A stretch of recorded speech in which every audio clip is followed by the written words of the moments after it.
Céline, thank you for being on the Courage of a Leader podcast today. Thank you for having me. I'm very excited to talk to you. Yes, me too. We always have a good time. And We I'm do. excited about the skill we are going to talk about today. I think it Hmm. is a skill that is not talked about enough in workplaces about how critical it is. And that is the skill of critical thinking. Celine, will you start off by telling us how do you define or think about critical thinking and why is it important?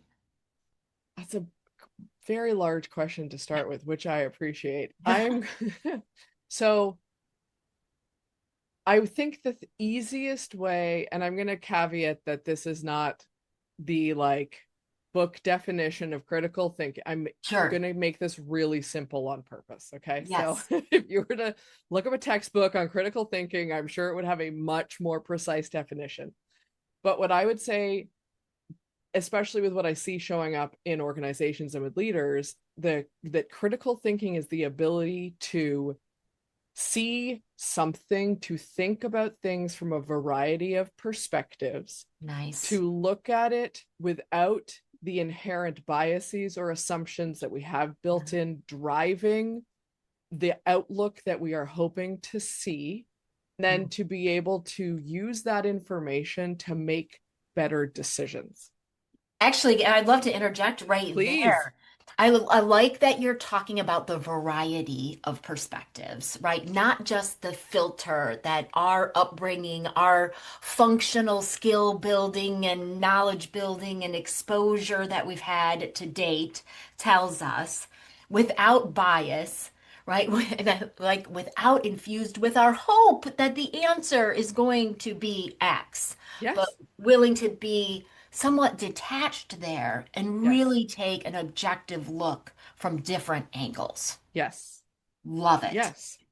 I think it is one of the most important skills a leader can have. And Yeah. it's also one of the rarest skills that any human has these days. Why is it important, Celine? Well, because otherwise we all tend to fall into the pattern of doing things the way that we're comfortable doing things. Yes. And this is the way it's all why if it ain't broke, don't fix it Everything's mentality, a right? nail. I'm going to keep using this approach. This worked here. It can work here again. And I mean, and sometimes Exactly. we can find Yes. solutions from what's worked in the past. Yet, are we pausing and considering this from different angles? Yes. And this is not to say that the way we have done things is sometimes the best way for right now, even if it's not forever, that Yeah. maybe that is the ideal solution. That's absolutely, that can be the truth. Mhm. It's not to say let's just destroy everything and start fresh over and over again. It is critical thinking is really about being intentional about those choices and about ensuring that we're operating from the best information and with the best information available to us in the moment, considering all of the avenues, not just the things we're comfortable considering, and Yes. starting from that. Ooh, yes.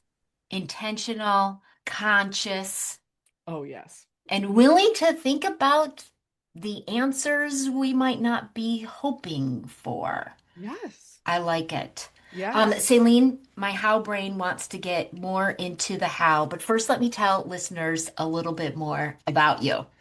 Céline Williams is the founder of reVisionary, a boutique consulting firm that partners with growth-minded leaders and executive teams around the world. With over 20 years of experience in leadership development, culture design, and organizational transformation, Celine brings a rare blend of strategic insight and human centered expertise. She's an award winning executive coach, international speaker, and trusted advisor known for her mix of empathy, edge, and practical wisdom. She also hosts two acclaimed podcasts, lectures at top business schools, and helps leaders unlock clarity, connection, and momentum in the moments that matter most. We'll have some links in the show notes so that you can get connected with Celine. But thanks again for sharing your expertise and your time with us today. I love doing this. I love these conversations. I always enjoy talking to you. And truly, there are the more we can talk about whether it's critical thinking or other like real practical leadership skills and opportunities, the more we're going to have leaders that are actually thinking and doing and improving in these areas. And that's what it's all about. Yes, couldn't agree more. How do we do it? How do we critical think in these leadership moments? Yeah, I would love to say, listen, here's the three things that we just do over and over again, and it's Yeah, solved. No right. more. Unfortunately, that's not the case. But I joke, I joke. And also, there are real things that we can do to improve our critical thinking for ourselves, for those around us, to really even be. Here's the thing, if we are being really mindful and intentional about critical thinking and about how we make decisions, we can take some steps to improve it just from that starting point. And what I mean by that Yes. is, if we, first and foremost, we all have to be willing to say, we all have biases. Whew. We Yeah. all have biases. They come with where we were born, who we are in the world, who our parents were, how we were raised, how we were educated, where we've been in the world, what, like you What we've name been it, they exposed to. Yep. exactly. We all have biases that are inside of us as a result of all these things. And biases are great because it's our brain trying to keep us safe. So let's not say all biases are, we have them because our brain is like, hey, I care about you. I want to keep you safe. I'm connecting dots. I'm Hmm. connecting the right dots because I'm still fallible, but I Hmm. am connecting dots to try and keep you safe. Hmm. So I am creating these biases based on things that may or may not be true in the hopes to keep you as safe as possible as a human being on this planet. Yes, the brain saying, hey, you've never done that before. You've never Right, considered that before. What are you doing? Come back right, to this thing you know. Over right. here. Exactly. Safe. So they're great. We are supposed to have biases. They're not inherently bad. Nice. And Yeah. inside of that, we also have to say they're also not all good. They're also not all there to actually serve us Hmm. because they are not the truth. They Yeah. are patterns and assumptions that our brain is making. So, Yeah. one of the key things is being willing to say, yes, I have biases and recognize our own biases, good, bad, or ugly, Yeah. and then also being able to identify what they are, especially the ones that may not be true or are driving certain behaviors or patterns in the work that we're doing, the decisions we're making, the teams we're leading, whatever that case may be. Yes. So, Celine, I'm hearing, first of all, having on our radar, having an intention to be aware about how we are thinking, Yeah. how we are critically thinking, being willing to say to ourselves, yeah, I'm a human being with a brain. So I have biases. Yes. And I love how you named that. It's the brain doing its survival mechanism thing that it has been Yes. doing for us humans for centuries, right? So we can detach from it a little bit. Like my brain is telling me this, my Yep. brain is finding this unfamiliar, right? So Yep. I'm having some judgments or some ideas about it. So, how do we identify those biases? How do we check those and make sure we're a bit more conscious of how they are impacting our thinking in the moment? So I would offer that doing it in the moment on our own is really hard. Okay, And yeah. let's not do that. Okay. Um, we can all get to the point where it's a practice and we can do that and we're really good at it. But if that's our starting point in the moment, high stakes, I'm trying to do this on my own, that's really tough. Yeah. When it's a situation like that, having someone around you who you trust, who understands and is familiar with some of the most common biases, to be able to call them out or point them out, even if they don't know the Mhm. language. I'm not as fussed about naming it's this type of bias. And there are Yeah. lists for that online and they're wonderful. Yeah. I'm less concerned about it's a XYZ Halo bias, bias or yeah. right? I'm less concerned about the name of it versus like pointing out that there is a bias and let's talk about that. If you have a trusted person, great. If not, when you're not in as high stakes an environment, if you think through some of the decisions that you've made, some of the situations that you faced and how you've thought about them or worked through them, Mm-hmm. we can often then start to break apart patterns and biases inside of those. And so doing it when Nice. it's not in a high stakes. So for example, it can be something like a really easy one. I'm going to use a hiring example. So, Sure. we're Yeah. doing interviews to hire someone, and we tend to, like, when there's someone who went to the same university or college that we did, we're like, Mm-hmm. oh my gosh, this, did you go here? And and then at the end of Yeah. that interview, we're like, man, I really liked Amy. She was awesome. Yeah. We're But talking about Saturdays at the football games. right. Yeah. We Right. had, It's a silly example, but yeah. there's a bias there. Like, we're like, oh, someone has a similar background to me. I am feeling a certain way.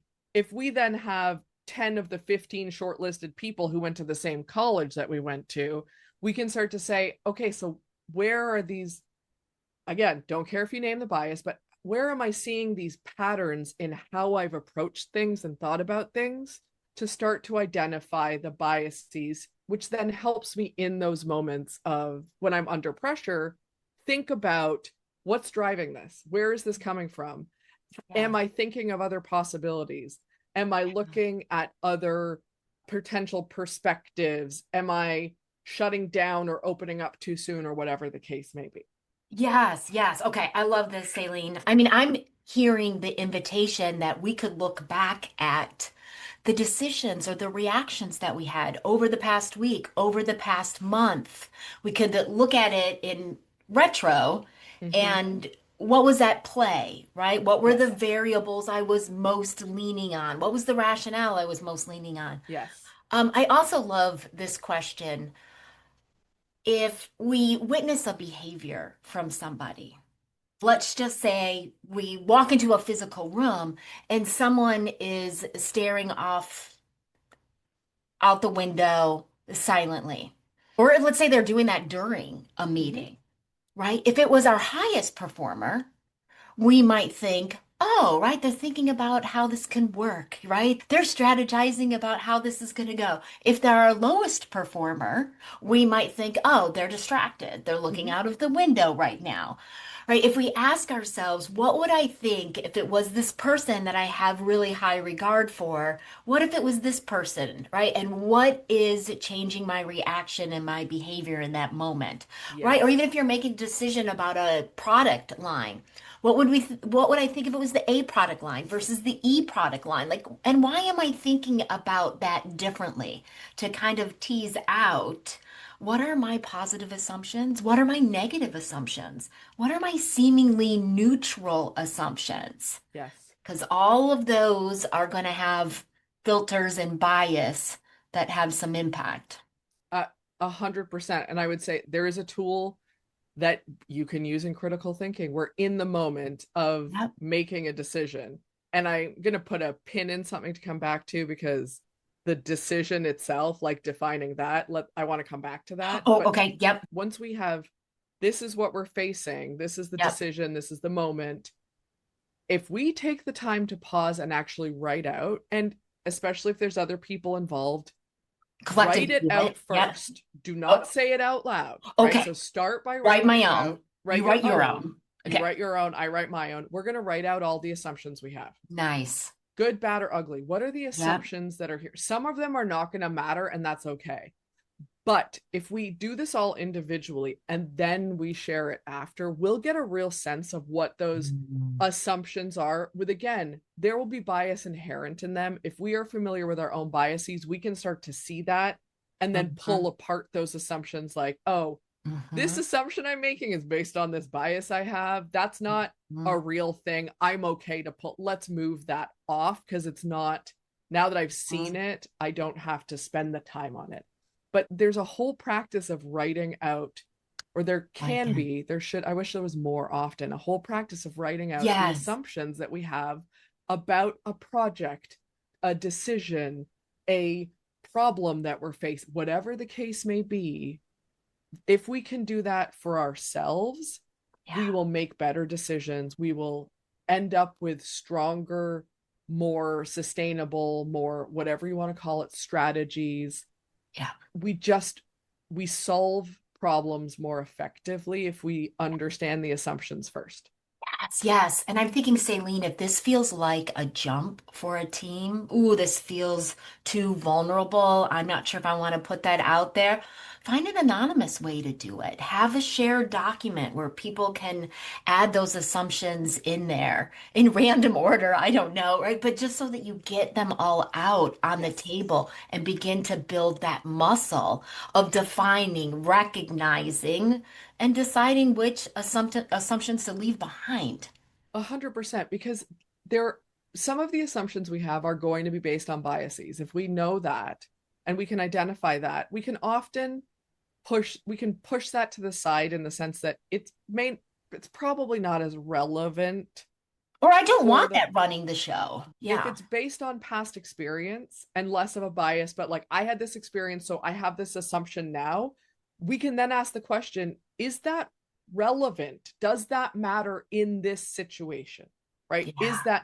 If it is something that is this something that could be true? Is it something that may not be? Who is involved? What has to happen? What are the realities of this? We can then start to ask better questions of the situation based on how we're categorizing some of the assumptions that we make or that we are making. Because, by the way, we're all always making assumptions as well as having biases. We are human Yes. beings and our brains love to do this. Yes. So let's acknowledge it and do something about it and bring it to light Yeah. so that we can address it as opposed to shuffling it under the rug, for lack of a better Yeah. term. And Yeah. then it becomes what I always call ghost assumptions, which they are the assumptions that are driving us, Yeah. but we're not actually recognizing or acknowledging. And then it's like, what? How did that happen? A couple of examples are popping into my mind, Celine. Like one, if there's just this assumption like marketing always slows us down. Yeah. Right. And it could seem like a pretty, okay, it seems like a not great, like mildly negative, right? Or somewhat like neutral. Like I might feel like I have some evidence Yeah. to how that can be true. But if we don't call that out and say, you know what, like that perspective is not serving us, let's start to influence that relationship, right? Let's look for evidence of how that's not true. Yes. And I think sometimes there can be seemingly neutral assumptions like, it takes 6 months to launch a product like this. Does it? Does it Mm-hmm. have to in the Mm-hmm. future? Yes. Yeah, Yep. Absolutely. And interesting. if we state that it takes 6 months to launch a product like this, if we state that, then to your point, we can ask the question, does it have to?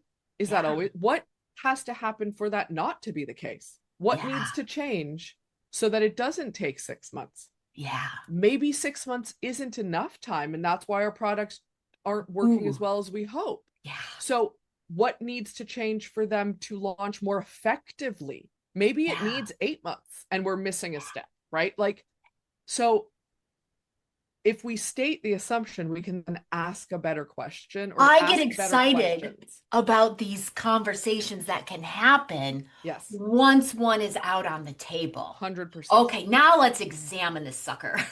Right Yes, now we can have some fun. Now we can absolutely. get creative. But we've got to have that courage to put that out there. And let's acknowledge this, Amy. It takes a lot of courage to put it out there. It takes a lot of courage.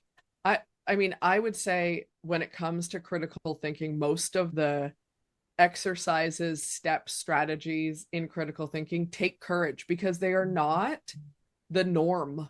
They are not what's expected. Leaders are expected to think critically without doing any of this. And which is why they often don't, no offense to leaders, it's not a single person. It's a systemic issue Yeah. because they're not given the space or taught how to. It's just like we assume you're thinking critically, so just think Right. critically. And Right. it takes courage Yeah. to institute these changes and be willing to have these conversations because they're Yeah. going to be uncomfortable. Yes. And healthy tension is exceptionally valuable when it comes to critical thinking. Yeah, I mean, I'm just thinking like leaders, if you can begin to build this muscle, have yourself model it for your team and bring your team courageously into these conversations. What a game changer. Absolutely. Okay, now Celine, Absolutely. you had us put a pin in something, and Yes. that was defining the decision. Yes. So the reason I said let's put a pin in this is because the one of the challenges, let's call it, that I see across the board, whether it's large organizations, small organizations, teams, groups, departments, whatever the case may be, is misconstruing a symptom for a problem. Okay, yes. And what I mean by that is there Hmm. is an issue, and that is a Hmm. symptom of something. Hmm. And there's not enough digging into what's really going on or what's really behind it to identify the correct problem. And The root then cause. Yep. the root cause. And then we are making decisions that are not based on the best information because we're not doing the critical thinking to get to the root cause, or at least as close to the root cause. Sometimes we don't know enough to get truly to what, Hmm. right? Like that does happen, but we can dig deep enough to get close enough to it. By the way, And then stay in the inquiry correct, over correct. time. Do you have an example you can share with us, Celine, of Of a symptom, be of confusing a symptom for a root yeah. cause. Yes. So there are, I'm going to try to anonymize this as much as possible. Okay. So an example would be a company is struggling with sales. Okay. There's what's worked in the past isn't working as well as it has. The sales leaders are looking at how do we solve this, Yep. and not enough sales, people aren't selling enough. And so it's like, okay, well, if we hire people to do a certain amount of follow-up, there's a specific title there that I'm blanking on to even give, but like to do the connecting and follow-up, if they're following up, operationalizing, doing this piece behind, then we'll have more closing of the sales. I'll have better information, whatever the case may be. So we're assuming that we need to fix this problem This of is the problem there we need to needs to be fix. more follow-up. We need There needs to more be more people follow-up. doing that. And this is, I mean, I'm anonymizing it as much as possible. This is an example I have seen in two different large Oh, organizations, very okay. similar to this, where it's like, okay, well, we just need these people to do this thing that will then fix the problem and will close more We sales. need more activity. Yeah, okay. Right. And new people doing this will solve that, as opposed to the real problem. Like when we've done some of the work to step further back from that, Yeah. the problem is not that the activity isn't there or that Okay. there's not enough people going out and talking to potential clients. Yeah. It's that there's a disconnect with the product, or that the product isn't solving the problem that they really have, Ah, or that there are better offers out there that are more compelling. So the problem was not the activity. The yeah. problem was you had to ask another 5 questions to get behind it. Yeah, which could And be scary to it's very admit. scary. Our Yes. solution might not be the best in the market, or our Right. competitor is demonstrating something better than we are right now. Like, that's a scarier conclusion Way to come to. scarier than we just need more. We need more activity so we have more Yeah, sales. That's a symptom. yeah, Like I yeah, understand that is a symptom, and we feel we can solve that. We can hire more people, we can do more activity, yeah, but we're not solving the problem, and we're not doing yeah. something that actually addresses, or we're not even making decisions to help address the problem in the future when we're only looking at this piece of it. And that is the other scary thing is, so if the problem is our product is not as competitive on the market as it once was, if we admit that, then it changes the decisions we're making fundamentally about the future. Yeah. And the only way to create something that is sustainable or has potential in the future is to identify that problem to be able to do something about it. Yes. But if we do that, then we're admitting we have, like, it is a cycle. I understand how scary that is and Yeah. how big that can feel, how overwhelming it can feel. But Yeah. it is the only way to potentially change the future, as Yeah. opposed to just let's do some busy stuff that doesn't actually have an impact. Yes. And we have been programmed, we've been socialized to get busy and do something to Yes. solve the situation at hand, to capitalize on an opportunity, whatever it might be. Leaders are immediately going to, okay, what are we going to do next? Instead of slowing down, stepping back. Doesn't have to be for months, but what is the problem? What is the decision? What is the opportunity? How are we defining that? Are we sure we fully understand that? And yes, there might be some immediate actions to take, but we can stay engaged in that definition and that inquiry over time. Also. So I love what you just said, and I want to emphasize it Yeah. because it is not either or. There Ah, are likely activities that can be done right now yeah. to move stuff forward, to be productive, to whatever. And we are thinking about the bigger problem and hopefully making some progress and choices there. The Yes. difference is that the activities that we are going to choose to do right now to hopefully drive some changes are probably going to be different than if when we understand what the real problem is. So it's Mm-hmm. not to say we're not doing anything now, it's that we can Mm-hmm. make better choices about even the immediate activities when Mm-hmm. we understand what the core problem is. Yes. And see what kind of impact those immediate activities have or don't have. Exactly. Absolutely. Okay, Celine, you've given us a lot of good stuff here. Let me end with this question. So, if I'm a leader listening and I'm thinking, oh, right, like we are just always running and assembling the plane as we're flying, and I haven't talked to my team about bias or assumptions or clarifying decisions in a disciplined way. Where do they get started?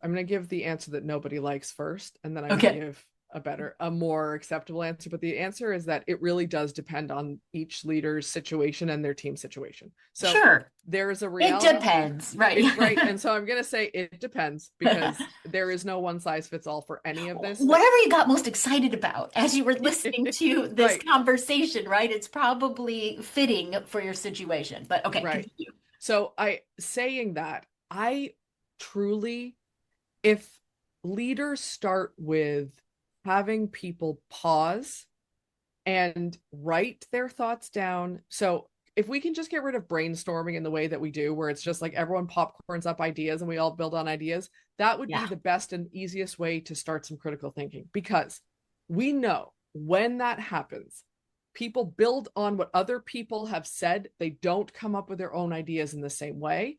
They're Yeah. often stifled from sharing their ideas if it's different than if my boss says something that's totally opposite to what I was going to say. I am far less likely to share my Yeah. idea, even if it's a better idea, Great because I point. have more like current information. I'm far Hands-on. less likely to. So Yeah. the easiest thing I would say across the board, broad generalization, Yeah. but the easiest No, thing I is like let's this. stop that. Yeah. Let's, when, if we want to brainstorm, if we want to come up with ideas as a group, we're not putting up Individual reflection first. individual reflection first, Great. and individual reflection that involves writing down our Great. ideas, so that, and then everyone is encouraged. And how you encourage it, this is where the how becomes nuanced, but then we're encouraging people to share the things they've written down in different ways, and not about Amy says it's XYZ and I go, yes, it's what I agree. We're not doing that. We're not Great. agreeing with Amy. No offense, Amy. We love Yes. you. Yeah. But Yeah. Amy shares it, that gets written down. And then I share the thing that's on my list. And if it is the same as yours, but it's written slightly differently, I'll share it the way it's shared, the way I've Great. written it down. Yep. But some version of that Yeah. is probably the easiest thing to Yeah. implement to start to change or start to recognize different perspectives, start to open up Yeah. the conversation so there is less bias and there are fewer assumptions that are not spoken about. Yeah. I love it. I think that is a great practical piece of guidance for leaders to start. That individual reflection written down, everybody shares it, and then stop this stuff of where, oh, it's Amy's ideas and it's Celine's idea and it's blah, blah, blah. Name the idea by the idea, Yes. right? We're not creating camps here. Yes. Yeah. Exactly. Celine, thank you so much for talking about this critical skill of critical thinking with me on the podcast today. I really appreciate your time and your thoughts on this. It is my pleasure. Thank you for having me. I love talking about it, so it's greatly appreciated. Thank you.